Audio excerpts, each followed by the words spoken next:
آج ہم بات کریں گے پنجاب میں مسلمانوں کی حکومت کے قیام کی۔ یہ جانیں گے کہ یہ حکومت کب بنی، کیوں بنی اور کس نے بنائی اور اس کا دائرہ اقتدار کتنا تھا۔ پنجاب میں مسلمانوں کی باقاعدہ حکومت کی بنیاد 11ویں صدی میں پڑی۔ اس کا آغاز اس وقت ہوا جب محمود غزنوی نے برصغیر پر متعدد حملے کیے۔ غزنوی سلطنت نے لاہور اور اس کے گرد نواح کو اپنے علاقوں کا حصہ بنا لیا۔ اس سے پہلے پنجاب کے مختلف حصوں پر ہندو شاہی حکمرانوں کی حکومت تھی۔ ان حکمرانوں کا مرکز کبھی کابل اور کبھی اوہن موجودہ اٹک کے قریب رہا۔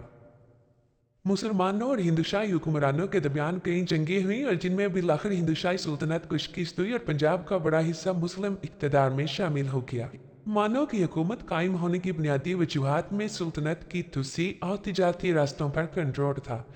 غزنوی حکمران پنجاب کو برصغیر میں مزید پیش قدمی کے لیے ایک اہم مرکز سمجھتے تھے، اس لیے انہوں نے یہاں پر مضبوط انتظامیہ قائم کی ہے۔